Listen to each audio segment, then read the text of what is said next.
9ാം ക്ലാസ്സിലെ social സയൻസിലെ Christmas exam ടഫായിരിക്കും. ഇത് ഞാൻ നിങ്ങളെ പേടിപ്പിക്കാൻ പറഞ്ഞതല്ല, ചില വ്യക്തമായ കാരണങ്ങൾ കൊണ്ടാണ് ഞാൻ പറഞ്ഞത്. അപ്പോൾ ഇതെന്താ പറയുക, നിങ്ങൾ വീഡിയോ അവസാനം വരെ കാണാം. Welcome to Edupol class 9, it's me Nafi. അപ്പോൾ വീഡിയോയിൽ കാര്യങ്ങൾ പറഞ്ഞതിന് മുന്നേ നിങ്ങൾ 3 കാര്യങ്ങളൊന്ന് കമൻറ്റ് ചെയ്യണം. 1, നിങ്ങൾ ക്രിസ്മസ് എക്സാമിന് വേണ്ടി പഠിച്ചു തുടങ്ങിയിട്ടുണ്ടോ?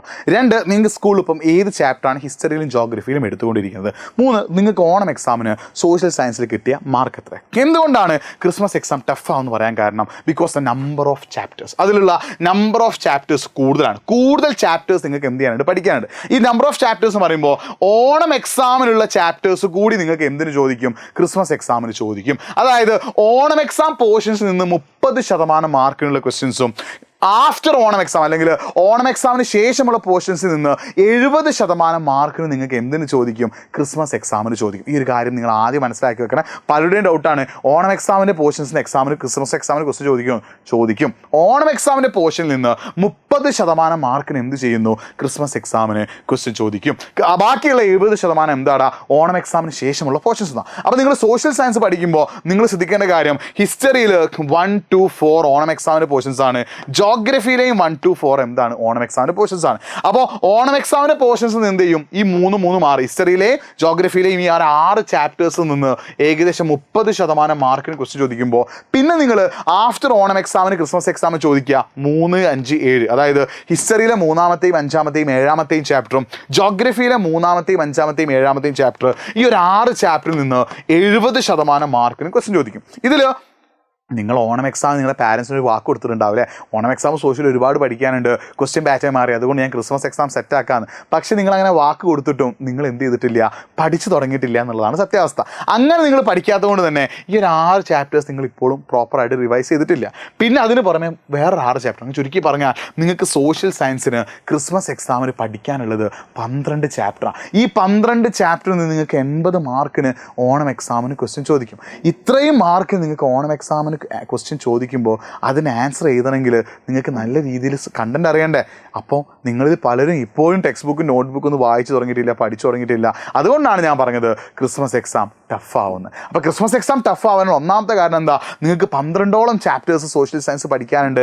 അത് തന്നെ ഓണം എക്സാമിന് ശേഷമുള്ള 6 ചാപ്റ്റേഴ്സ് ഏതൊക്കെയാണ്? ഹിസ്റ്ററിയിലെ 3, 5, 7, ജോഗ്രഫിയിലെ 3, 5, 7. ഈ ഒരു 6 ചാപ്റ്ററിൽ നിന്ന് 70% മാർക്കിന് ചോദിക്കും. അതേപോലെ തന്നെ ഹിസ്റ്ററിയിലെ 1, 2, 4, ജോഗ്രഫിയിലെ 1, 2, 4 ഈ ചാപ്റ്ററിൽ നിന്ന് ബാക്കി 30% മാർക്കിന് എക്സാമിന് ക്വസ്റ്റ്യൻ ചോദിക്കും. ഇത് നിങ്ങൾ പ്രോപ്പറായിട്ട് പഠിച്ചു തുടങ്ങിയിട്ടില്ല. പഠിക്കാത്ത കൊണ്ട് തന്നെ നിങ്ങൾക്ക് എന്ത് ചെയ്യും? ക്രിസ്മസ് എക്സാം ടഫോ. അപ്പോൾ ഇതിപ്പോൾ ഒക്ടോബറായി, നവംബർ, ഡിസംബർ 2 മാസമേ നമ്മുടെ മുന്നിൽ ഇനി സമയമുള്ളത്. October, November, December first week എക്സാമാണ്. ഈ 2 മാസം നിങ്ങൾ പ്രോപ്പറായിട്ട് പഠിച്ചിട്ടില്ലെങ്കിൽ, ഇത്രയും ചാപ്റ്റേഴ്സ് നിങ്ങൾക്ക് പഠിക്കാനുള്ള ബോധം നിങ്ങളുടെ മനസ്സിലില്ലെങ്കിൽ നിങ്ങൾക്ക് ക്രിസ്മസ് എക്സാം ടഫാവും. പിന്നെ ക്രിസ്മസ് എക്സാം ടഫാവാനുള്ള മറ്റൊരു കാരണം നിങ്ങൾ പ്രോപ്പറായിട്ട് റിവൈസ് ചെയ്യാത്തതും ആക്റ്റീവ് റീകോളിംഗ് നടത്താത്തതാണ്. നിങ്ങൾ പഠിക്കുന്നുണ്ട്, പക്ഷേ നിങ്ങൾ എന്ത് ചെയ്യുന്നില്ല? അത് റിവൈസ് ചെയ്യുന്നില്ല. അപ്പോൾ നിങ്ങൾ എന്ത് ചെയ്യാണ്? ജോഗ്രഫിയിലെ 3ാമത്തെ ചാപ്റ്ററിലെ പ്ലേറ്റ്യൂസ് അഥവാ ഉപദ്വീപീയ പീഠഭൂമിയെക്കുറിച്ച് പഠിക്കുന്ന ചാപ്റ്റർ നിങ്ങൾ ഓരോ ഡെക്കാൻ പ്ലേറ്റ്യൂവിനെ കുറിച്ച്, ഡെക്കാൻ പീഠഭൂമിയെക്കുറിച്ചൊക്കെ നിങ്ങൾ പഠിക്കുന്നുണ്ട്. പക്ഷേ പഠിക്കുന്ന കാര്യം നിങ്ങൾ റിവൈസും ചെയ്യുന്നില്ല, റീകോളും ചെയ്യുന്നില്ല.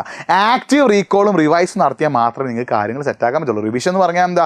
നിങ്ങൾ തിങ്കളാഴ്ച പഠിക്കുന്ന കാര്യങ്ങൾ അതേ എഫേർട്ട് ഇട്ട് വീണ്ടും ശനിയാഴ്ച എന്ത് ചെയ്യണം? റിവൈസ് ചെയ്യണം. ഇനി ആക്റ്റീവ് റീകോൾ എന്ന് പറഞ്ഞാൽ എന്താ? നിങ്ങൾ സ്കൂളിലേക്ക് നടക്കുമ്പോൾ, നിങ്ങൾ വെറുതെ ഇരിക്കുമ്പോൾ, നിങ്ങൾ ഭക്ഷണം കഴിക്കുമ്പോൾ, നിങ്ങൾ കുളിക്കുമ്പോഴൊക്കെ എന്ത് ചെയ്യുക? നിങ്ങൾ പഠിച്ച കാര്യങ്ങൾ ഒന്നിങ്ങനെ ആലോചിച്ച് നോക്കുക. നിങ്ങളുടെ തലച്ചോറിനുള്ളിൽ എന്തുണ്ട്? ആ പഠിച്ച കാര്യങ്ങളുണ്ട്. ആ പഠിച്ച കാര്യം നിങ്ങൾ എന്ത് ചെയ്യണം? ഇടയ്ക്കിടയ്ക്ക് ഇങ്ങനെ റീകോൾ ചെയ്യണം. ഡെക്കാൻ പ്ലേറ്റ്യൂവിൻ്റെ ഫീച്ചേഴ്സ് എന്തായിരുന്നു? പിന്നെ വെസ്റ്റേൺ ഘട്ടം അഥവാ പശ്ചിമഘട്ടത്തിൻ്റെ സവിശേഷത എന്തായിരുന്നു? ഈസ്റ്റേൺ ഘട്ടം അഥവാ പൂർവ്വഘട്ടത്തിൻ്റെ സവിശേഷത എന്തായിരുന്നു? അത് നിങ്ങൾ ഇങ്ങനെ എന്ത് ചെയ്യണം? ടെക്സ്റ്റ് ബുക്ക് ഇല്ലാതെ ഇങ്ങനെ റീകോൾ ചെയ്യണം. അങ്ങനെ റീകോൾ ചെയ്താൽ മാത്രമേ ആ പഠിക്കുന്ന കാര്യങ്ങൾ കുറേ കൂടി എഫക്റ്റീവായിട്ട് നിങ്ങൾക്ക് ഓർമ്മയിൽ നിൽക്കുള്ളൂ. അപ്പം റിവിഷനും നടത്തണം, റീകോളിംഗ് നടത്തണം. ഇത് രണ്ടും ചെയ്താലേ നിങ്ങൾക്ക് മികച്ച രീതിയിൽ എന്ത് ചെയ്യാൻ പറ്റുള്ളൂ?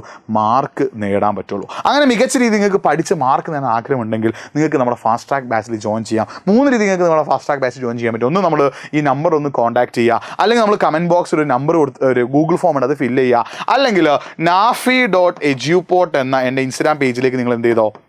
ഒന്ന് മെസ്സേജ് അയച്ചോ. ഞാൻ എന്ത് ചെയ്യുക? നിങ്ങൾക്ക് ഫാസ്റ്റ് ട്രാക്ക് ബാച്ചിൻ്റെ ഡീറ്റെയിൽസ് പറഞ്ഞു. അപ്പോൾ ഒന്ന് നിങ്ങൾ ഈ നമ്പറിൽ കോൺടാക്ട് ചെയ്യുക, അല്ലെങ്കിൽ കമൻറ്റ് ബോക്സിലുള്ള ഗൂഗിൾ ഫോം നിങ്ങൾ എന്ത് ചെയ്യുക? ഒന്ന് ഫില്ല് ചെയ്യുക. അല്ലെങ്കിൽ nafi.eduport എന്ന ഇൻസ്റ്റാഗ്രാം പേജിലേക്ക് മെസ്സേജ് അയച്ചോ. എങ്ങനെയായാലും നിങ്ങൾ പഠിച്ചിരിക്കുന്നത് വളരെ വളരെ ഇമ്പോർട്ടൻ്റാണ്. കാരണം അത്രയും ചാപ്റ്റേഴ്സ് നിങ്ങൾക്ക് പഠിക്കാനുണ്ട്. ഇത്രയും ചാപ്റ്റർ പഠിച്ച് തീർത്താൽ മാത്രമേ നിങ്ങൾക്ക് ഏറ്റവും മികച്ച മാർക്ക് നിങ്ങളുടെ ക്രിസ്മസ് എക്സാമിന് നേടാൻ സാധിക്കും. നന്നായി പഠിക്കുക, ഉഷാറായി പഠിക്കുക, സൂപ്പറായി പഠിക്കുക. ഏറ്റവും ബെസ്റ്റ് നമ്മുടെ ഫാസ്റ്റ് ട്രാക്ക് ബാച്ചിൽ ജോയിൻ ചെയ്ത് പഠിക്കുക. ഈ വീഡിയോ മാക്സിമം ഫ്രണ്ട്സിലേക്ക് ഷെയർ ചെയ്യുക. നിങ്ങളൊന്ന് ലൈക്ക് ചെയ്യുക. ഇനി നിങ്ങൾക്ക് വേറെ എന്തെങ്കിലും പഠന സംബന്ധമായ പ്രശ്നങ്ങളുണ്ടെങ്കിൽ അതും കൂടി നിങ്ങൾ ഒന്ന് കമൻറ്റ് ബോക്സ് ടൈപ്പ് ചെയ്യുക. It's me Nafi signing off. By.